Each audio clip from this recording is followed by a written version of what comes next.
계속해서 세 곳의 말씀을 이어드렸습니다. 세 곳의 부흥성회를 소개했는데 오순절 일어났던 마가의 다락방의 부흥성회 어떤 특징을 가지고 있는가를 말씀드렸고요.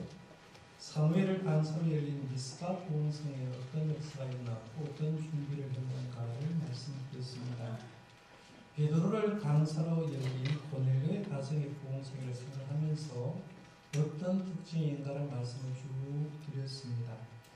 그 말씀을 세 곳의 부흥성의 역사를 생각해 보면서 부흥의 역사가 일어나려고 하면 세 가지 조건이 잘 구비가 되면 되겠다, 이런 결론을 얻을 수 있습니다. 첫 번째는 부흥회가 일어나고 부흥의 역사가 일어나려고 하면 첫 번째 부흥회를 통해서 강사가 참 좋아야 되겠다, 이런 생각을 해봅니다. 그래서 강사가 좋은 분이 된다. 두 번째 부흥의 세 가지 조건 가운데 두 번째는 강사도 좋아야 되지만 회중의 마음이 녹토와 같은 마음을 가지고 있어야 된다라는 겁니다. 그 다음에 세 번째로 강사가 좋고 회중의 마음이 녹토와 같은 곳에 성경을 보니까 하늘로부터 그들에게 부흥을 내려주셨다는 그런 결론을 얻을 수가 있었습니다. 이게 부흥의 원리다라고 얘기하는데요. 오늘 하나 더 부흥에 대해서 좀 생각해 보려고 하는데 이스라엘을 강사로 모시고 열린 수문학 광장의 부흥성회를 생각해 보면서 우리의 부족한 부분을 다시 한번 점검해 보려고 합니다. 그래서 이제 부흥성회가 하루 앞두고 있는데 어떤 준비를 더 해야 되는가를 한번 점검해 보려고 하는데요. 부흥회는 강사가 좋아야 된다고 제가 말씀드렸어요. 그러니까 이스라엘을 중심에서 열린 수문학 광장 부흥성회의 강사는 이스라엘입니다. 어떤 강사였기 때문에 역사에 났을까? 이스라엘에 대해서 좀 생각해 보려고 하는데 성경은 그를 학사라라고 이렇게 얘기를 했습니다. 학사라. 이 학사라는 말 뜻은 기록하는 사람이라는 뜻도 있고요. 서기관이라는 뜻도 있습니다. 쉽게 말하면 이 에스라는 항상 하나님의 말씀을 기록하는 사람이었고 연구하는 사람이었다라는 말입니다. 두 번째 이 학사 에스라는 대제사장 아론의 16대 손이었다라고 얘기합니다.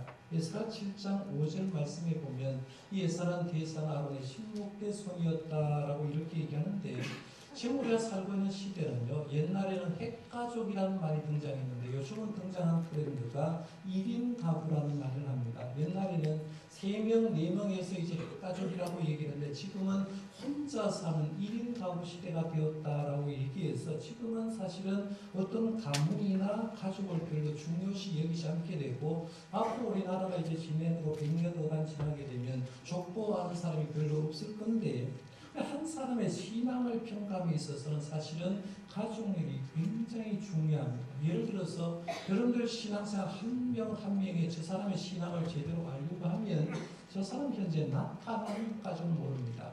저 사람의 위에 뿌리가 누군가를 알 필요가 있다는 거죠. 아버지가 어떤 믿음 생활했지, 할아버지가 어떤 믿음 생활했지, 할아버지의 직분은 뭐고 아버지의 직분은 뭔가를 쭉 계통을 따라 알아내려야 저 사람은 저렇게 신앙이 형성되었구나 알게 되는데 기독교 역사를 보면 훌륭한 목회자나 훌륭한 신학자의 경우에 대부분은 믿음의 뿌리가 있었던 가정에서 하나님께서 그 사람을 들어 쓴 것을 볼 수가 있는데 에스라 역시 대제사장 아론의 16대 손이라고 얘기하면 자기 조상 16대 위에 올라가니까 대제사장 아론이 있었다 하는 걸 보면서 집안이 짱짱한 집안이었던 걸 봅니다.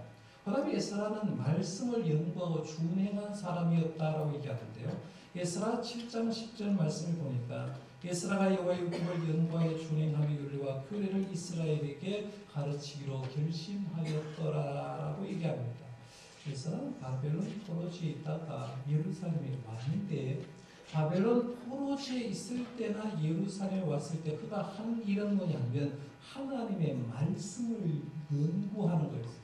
하나님의 말씀을 연구하면서 그 말씀을 연구하는 신학교 교수처럼 연구만 하는 게 아니라 말씀대로 살려고 부단히 노력했던 사람이고 그리고 자기가 연구하고 사는 그 말씀을 백성들에게 가르치려고 힘쓸었던 사람이다라고 해서 그래서 말씀을 연구하고 준행했던 에스라였다라고 얘기합니다.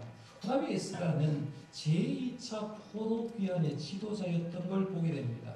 이스라엘 역사를 보면 주전 586년에 바벨론에서 멸망을 당하고 바벨론으로 포로 끌려가는데요.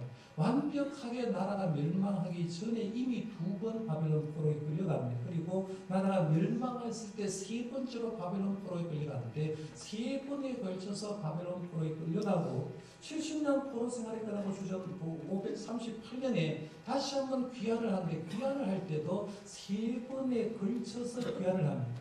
이 3번에 걸쳐서 귀환하는데 그때 2번째 귀환 책임자가 누구냐면 에스라였습니다. 주전 458년에 2번째 이스라엘 백성을 이끌고 올라왔던 책임자가 바로 에스라였고 그가 예루살렘에 올라와서 신앙을 개혁해 보려고 성곽을 중건해 보려고 열심히 노력한 사람이 바로 에스라였다 하는 걸 보게 됩니다. 그래서 이 사람이 드디어 이제 수납 광자에 열린 부흥성의 강사로 초대가 됩니다.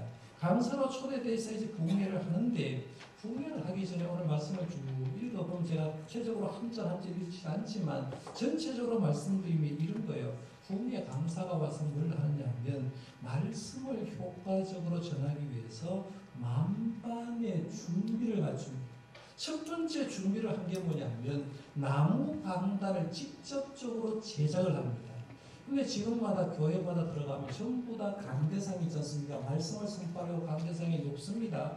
왜 강대상이 높냐? 칼빈이 있는 그 칼빈이 설교했던 가보면요. 강대상이 쭉 벽에 쭉 위에 있습니다. 그래서 하늘에서 말씀이 선포된다고 높은 자리에 있는데 지금 에스라는 나무 강단을 만든 이유가 뭐냐면 그때 당시에 모인 군중을 약 3만에서 5만 명 정도로 봅니다. 3만에서 5만 명 사람이 에스라가 말씀을 읽을 때 그걸 들어야 되니까 집중해야 되니까 이 에스라가 쓴 방법이 뭐냐면 높은 나무 강단을 만들고 거기에다가 만들어서 이스라엘 백성들 어디서나 볼 때도 자기에 집중하도록 이렇게 만드는 것을 보는데 나무 강단, 강대상을 쓴 표시가 누구냐라고 말하면 에스라였다라고 보게 됩니다. 그 다음에 그래서 이제 그렇게 강단을 만들어 놓은 다음에 제사장을 자기 왼편 오른편에 이제 배치를 하는데요. 왼쪽에 7명 오른쪽에 6명을 배치해서 에스라를 시중들게 합니다. 이건 이 목회자가 예를 들어서 에스라가 자기의 권위를 높이려고 하는 것이 아니라 백성들의 주의력을 집중시키기 위해서 그렇게 해서 자기가 그 중간에 서서 말씀을 전했고요. 그 다음에는 레위인들을 회중 가운데서 배치를 해서 말씀을 해석해 주도록 한 겁니다. 그러니까 예를 들면 이런 거예요. 근데 골고리 들어가는데 레위인들 중간중간 세워놓은 겁니다. 그러면 제가 예를 들어서 하나님 말씀을 선포를 하면 그 말씀을 레위인들이 이제 하는데 중간에 이해 못한 사람이 있으면 가져가서 이 말씀 이런 뜻입니다 라고 얘기를 해서 이제 전해주는 거죠. 그렇게 했던 것을 보게 되는데요. 이 강사 에스라는 자신의 입으로 선포되는 말씀을 효과적으로 전하기 위해서 어떻게든지 잘 전하기 위해서 모든 것을 최선을 다했던 걸 봅니다. 강사로서 집안 짠짠했고요.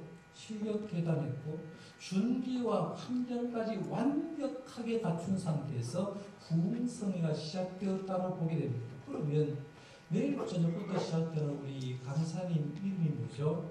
강사님 이름이 김형준 목사님입니다. 김형준 목사님을 모셨는데요. 김형준 목사님은 모르는 것도 많고 아는 분도 많은데요. 부흥성회를 통해서 이제 홍보 전단지를 여러분에게 드렸기 때문에 이런 분은 이런 분이구나라고 하는데요. 지금 여러분이 보고 있는 건 내일 드릴 우리 가이드북입니다. 메모할 수 있도록 가이드북을 만들었고 뒷면에다가 지금 강사 목사님 이런 분이다 있는데요. 서울 동안교회 담임 목사님입니다. 꼭 이렇게 담임 목사라고 하면 성도들이 궁금한 거예요. 교인이 몇 명쯤 모일까? 꼭 궁금합니다. 교인이 지난주 출석 수가 5,600명이 넘습니다. 6,000명 정도 모이는 교회 담임 목사입니다. 대구에는 6,000명 모이는 교회가 없는 걸 여러분 아시길 바랍니다. 대구 경북권에 6,000명이 사실은 모여 동신교회에 한 4,000명 정도 제가 모인 대로 제일 많이 모이는데 6,000명 정도 모이는 교회 담임 목사님인데 코스타 국제본부이사장이고 한국예술전단 이사, 호남신학당 이사, 동남국제전 이사, 양력, 학력, 저서.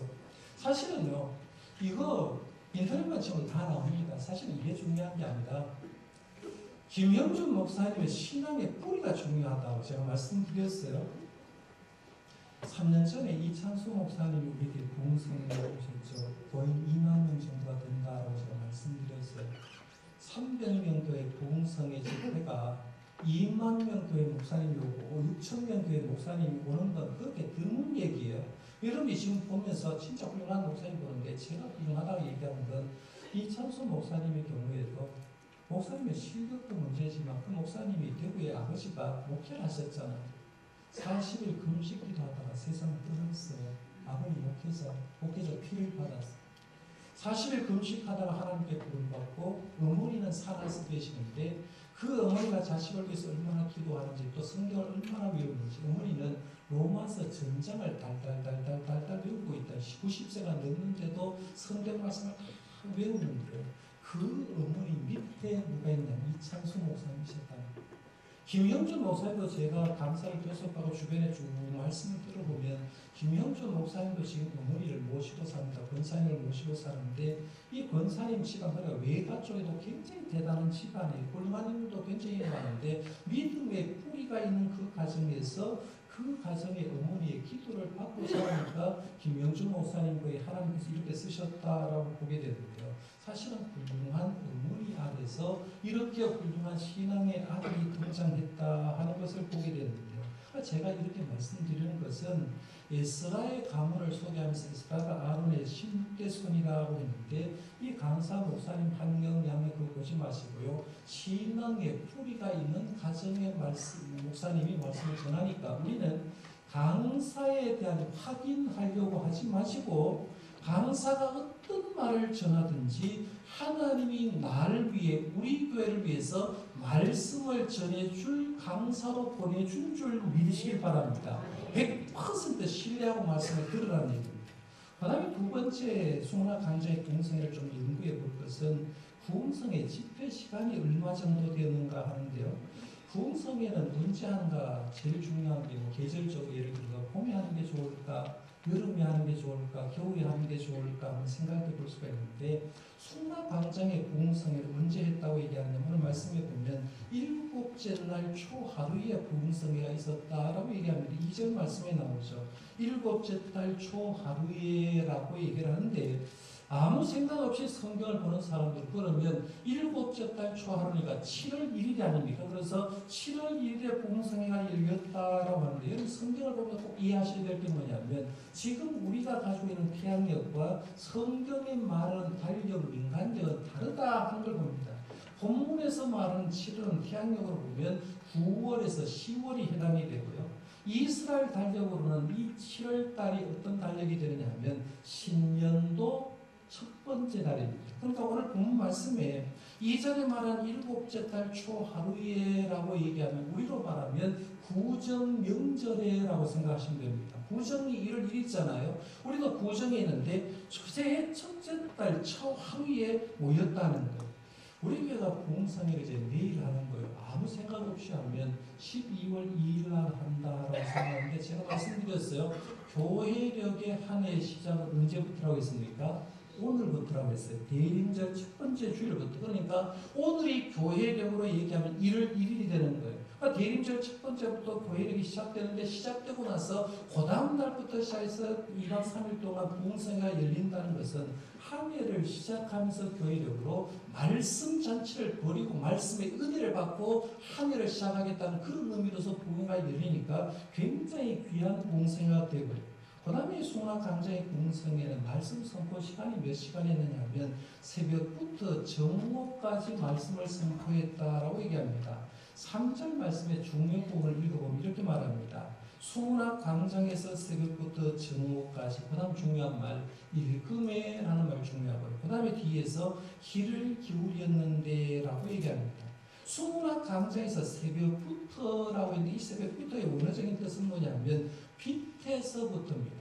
요즘이야 여러분 밤에도 공부하려고 하면 형광등만 켜고 나와요. 그런데 옛날에는 밤이 어두웠지 않습니까? 그런 글을 읽으려고 하면 사람이 모이려고 하면 아침에 동네에 해가 떠올라야 되는데 해가 떠오르기 전에 벌써 아침 6시쯤 되면 온 세상에 환하게 빛이 비치지 않습니까? 그걸 얘기하는 거예요. 수문학 광장에서 새벽부터 빛이 비칠 때부터 정오까지라고 얘기하니까 약 6시간 정도가 되는 거죠. 오전 6시부터 12시까지 말씀을 전파가 되는데 말씀이 선포되고 말씀을 읽었더니만 대중은 귀를 기울였다라고 얘기를 합니다. 6시간 동안 설교를 했다. 지금이 11시니까요. 오후 5시까지 제가 설교를 하면 여러분 여기 앉아 있겠습니까? 6시간을 한다고 합니다. 30분 요즘 설교를 합니다. 제가 많이 해봐야 30분에서 35분 상당 이렇게 설교하는데요. 30분 설교해도요.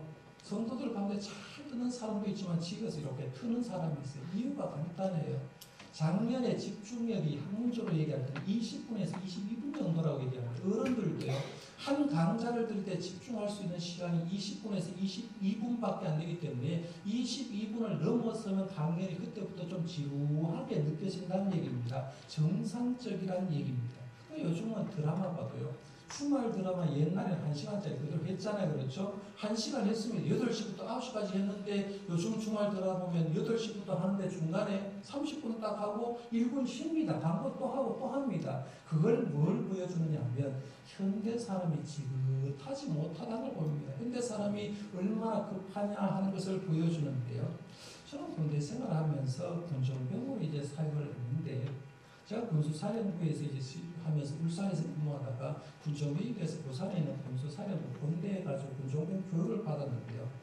설교를 저는 제일 많이 들은 게 언제냐 하면 군종병 교육 갔을 때 저녁 7시 집회부터 시작해서 그 다음날 5시 새벽 기도 갈 때까지 새벽 기도까지 이어지는 설교를 들어봤어요. 계산을 해보면 10시간이 넘었어요. 10시간 넘게 새벽 기도를 하면서 말씀을 전했고 설교 듣다가 화장실 갔다 와 또 말씀을 들었어요. 그래서 제가 지금도 생각해 보면 10시간 설교한 목사님도 대단하고 10시간 동안 꼼짝없이 해서 설교를 들었는 군종병들도 대단하다고 생각하는데요. 하여간 예수는 6시간 말씀을 선포했고 6시간 동안을 말씀을 보면 성도들은 귀를 기울여 들었다. 귀를 기울여 들었다. 근데 우리 교회 부흥성회는 총 합해서 몇 시간입니까? 5시간입니다. 그렇죠? 아니, 1시간에 얼마 설교할지 모릅니다. 새벽에는 뭐 짧게 설교할 거고요. 저녁에도 뭐 많이 해봐야 2시간밖에 안 할 겁니다. 그런데 여기 주어지는 이 5시간의 주제의 말씀이 연결되니까요. 5시간의 말씀을 놓치지 말고 귀를 기울여 들으시길 바랍니다. 그러면 여러분의 인생이 새롭게 쓰여진다는 거예요. 그 다음에 세 번째 우리가 생각할 것은 회중의 말씀 듣는 자세를 한번 잘 보십시오. 먼저 우리 회중 분포를 조금 볼 필요가 있는데요. 거기는 소문학 광장에는 어떤 사람이 모였느냐면 모든 사람이 모였다고 했어요. 2절 말씀 우리 같이 한번 읽을까요? 2절 시작. 7째 달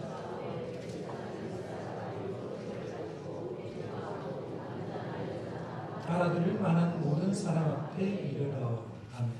7째 달 초하루에 제상 이스라엘 일꾼을 가지고 회중 앞 곧 남자나 여자 성별 구별 없다고 했어요. 그 다음에 알아들을 만한 모든 사람 앞에 말귀를 몇 살 되면 알아들을까요?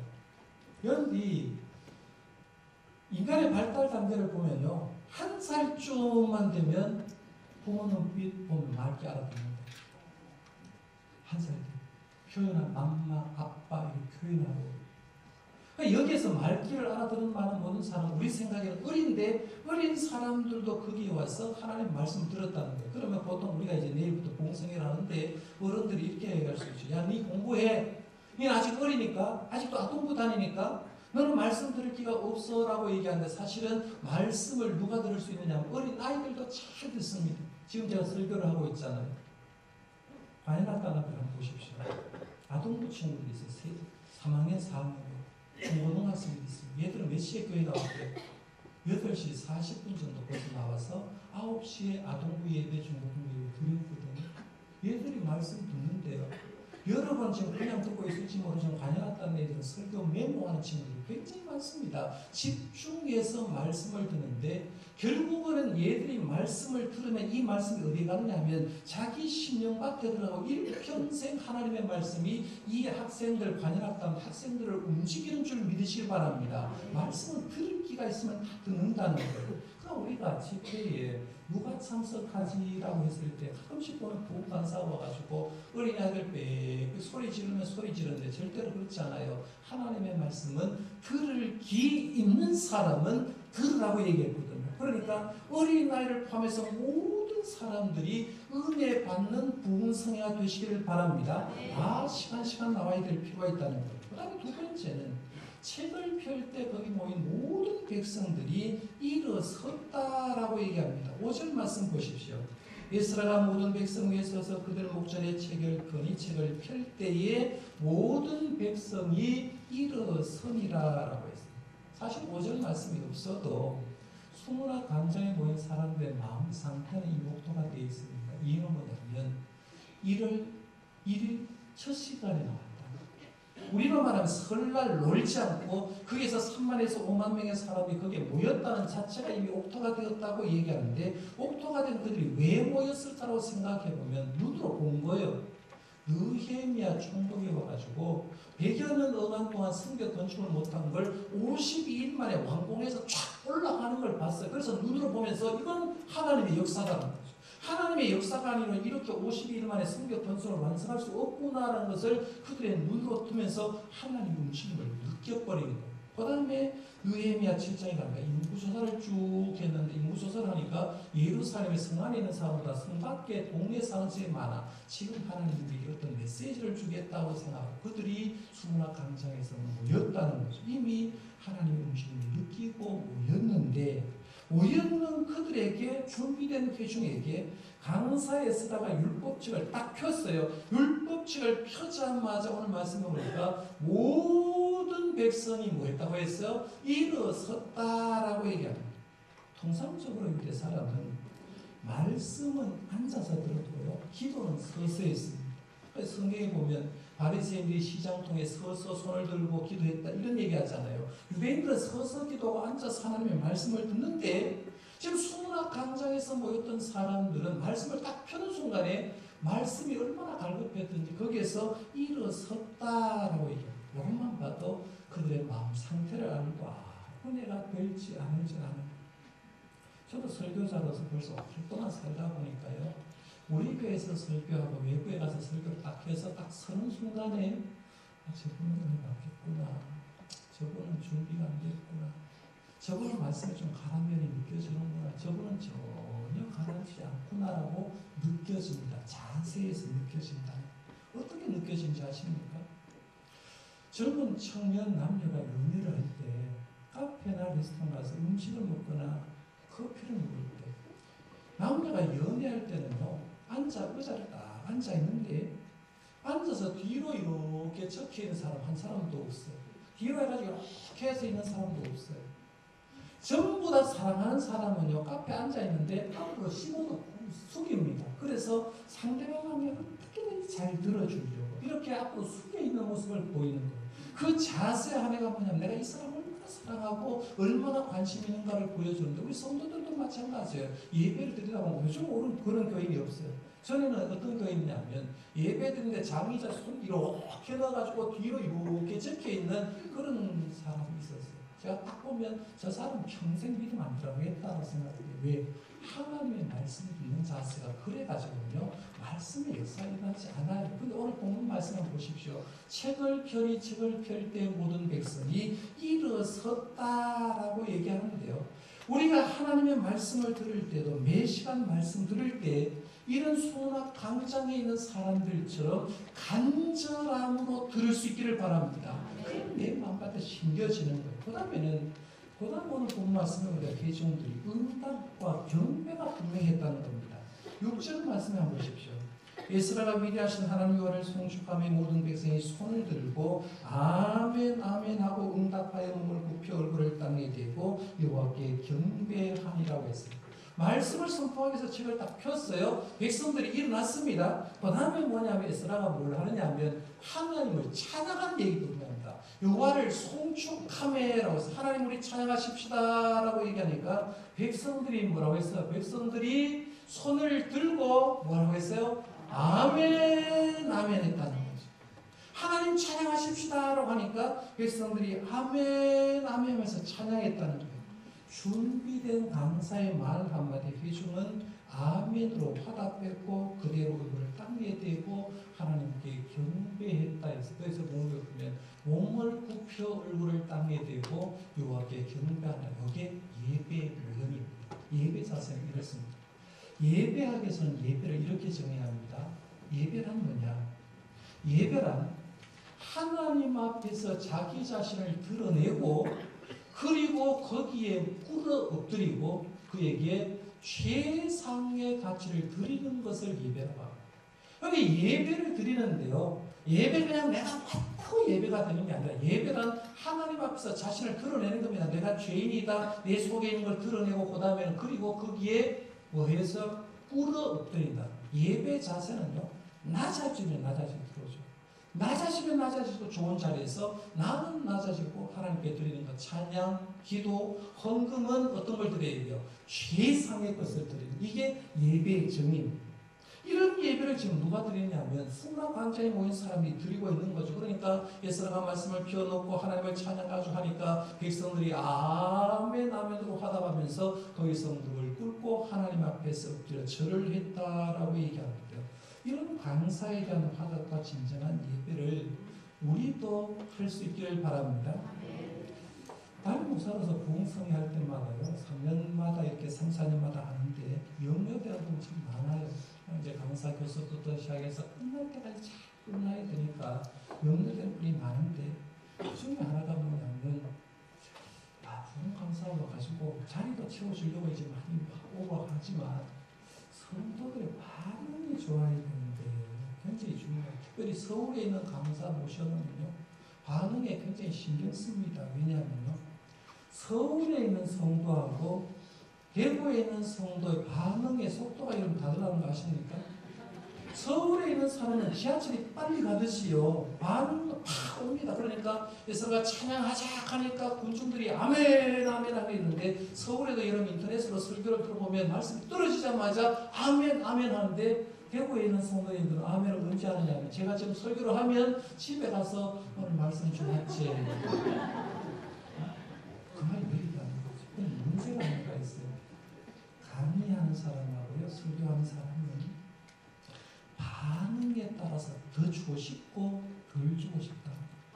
입을 열고 넙죽넙죽 받아들이면 강사가 가지고 있는 거 모든 걸 주고 싶어 한다는 거예요. 그러니까 우리가 오늘 본문 말씀에 있는 것처럼 이렇게 호응하고 화답하고 반응하는 걸 제대로만 하면 이번 성회에 더 놀라운 은혜가 될 줄 믿습니다. 그래서 여러분 아멘으로 하셔야 된다는 거예요. 그래서 힘들어도 그런 게 필요하고 그러면 이렇게 이제 부흥회를 잘 했습니다.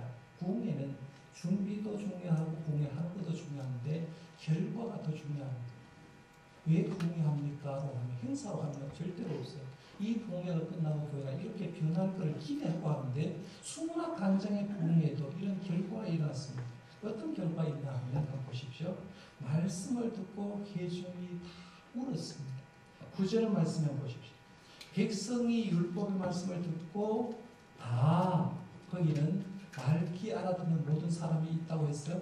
다 우는 자. 왜 회중이 에스라가 선포되는 말씀 그대로 읽었는데 말씀 그대로 6시간 동안 들었는데 왜 율법의 말씀을 듣고 다 울었을까라고 생각해 보면 세 가지 눈물의 의미를 생각해 볼 수 있어요. 하나는 회개의 눈물을 흘렸을 거예요.